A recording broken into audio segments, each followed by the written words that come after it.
and then we gonna get to some stretches, right? So let's do that. So let's go ahead and close all this up real quick.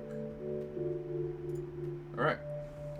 So first, since the body is connected, let's do all the basic things. What do gamers use? What do people at computers use? We use our necks, right? Sometimes we hunch. Sometimes we try and pull it too far back, right? So we're going to start by warming up our neck, and then we're going to do some shoulder stretches and some stuff for our biceps, forearms, and then into the hands. And then we'll be done for today. So thanks for showing up, guys.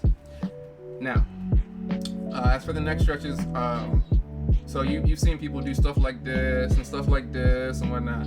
The point of a stretch is to let one side go, right?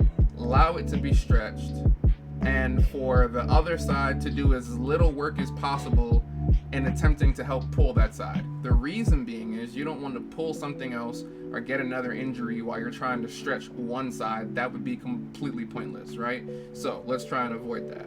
So we're just going to do some basic neck things. So when I let my neck lean, first thing I'm going to do, after I'm going to pick the position, I'm going to start to the right, right? And then I'm going to take a deep breath in. And I'm going to drop everything that I can. And the point is that, so even that these muscles are as relaxed as they can be, they're not really pulling. My head is just tilted this way. Now this is really where you feel this stretch. And you're gonna go ahead and rock your head forward a little bit, rock it back a little bit while staying in this plane, just to get at the different parts of a muscle. So there are certain muscles on your body, I'll say, while I'm helping stretch, leading the stretches, that have like multiple muscle bellies. Your calf muscles or your gastrocs are one of them. Your deltoids, it's like a really big thing, but like, there's like the anterior muscle, there's the midline muscle, and then there's actually the posterior. So anterior being front, posterior being back, actually has like 3 sides to this muscle, and this one muscle helps to do multiple different things just because of where it touches, right? A muscle, you can tell where a muscle does its work by where it's attached to. And any joints that a muscle crosses, it will move that joint. So we're gonna be holding these stretches anywhere from like 30 seconds to a minute. Feel free to extend this for as long as you need. If you still don't feel like your neck is a little looser or like some blood is starting to flow, take your time with these. This is just for the purpose of showing you guys. The work is up to you. But I know I need it, so I'm happy to show you while I'm doing it. Right, so then we're gonna go back.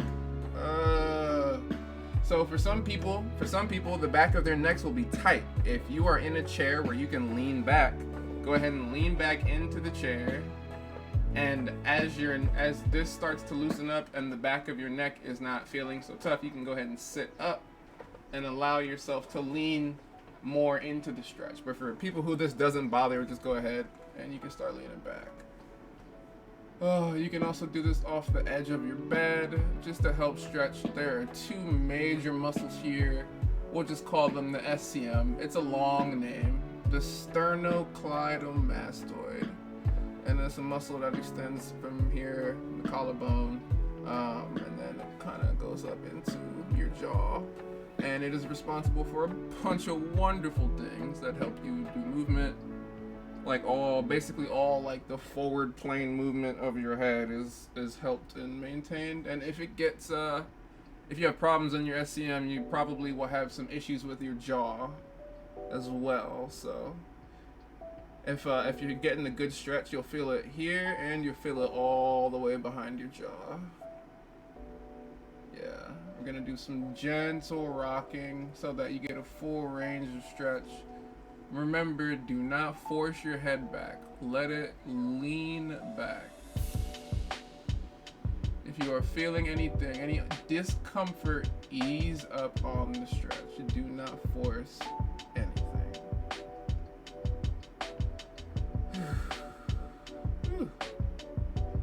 So I'm going to start adding back in the side ranges of motion, and then we're going to start adding in the back of the neck. Now, the point And the best way to get the back of the neck is to make sure your chin is touching, and if you can do it comfortably, actually resting on top of your collarbone.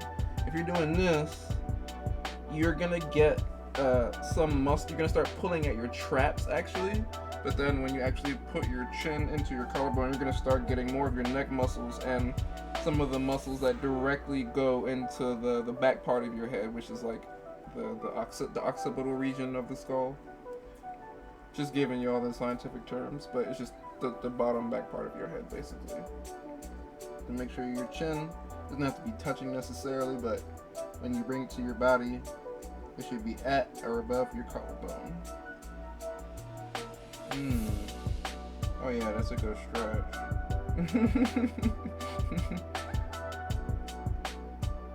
Okay. And shout outs to Harris Heller for the music. He's kind of OD, really helping out the streaming community in general. That logo you see is the logo of my company. Pay homage to the turtle.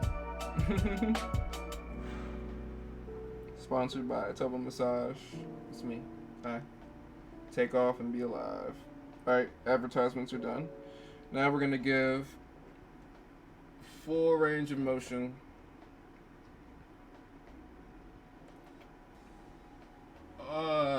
Real slow. You get to feel all those muscles be stretched. Doing this is like literally letting your neck and your skull roll with as little resistance as possible. And we're gonna go the other way. Whatever way you're going is fine. Just go the other way after a little while. If you're concerned about equal number, please count how many rotations that you do.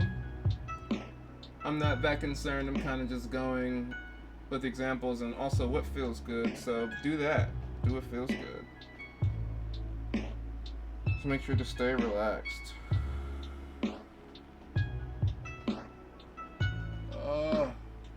Do not forget about your neck. It is important. Now, that is where, so the reason I'm starting here is to get some blood flowing in here. Now, that's going to help get some blood into the shoulder, the upper traps, and our pecs here.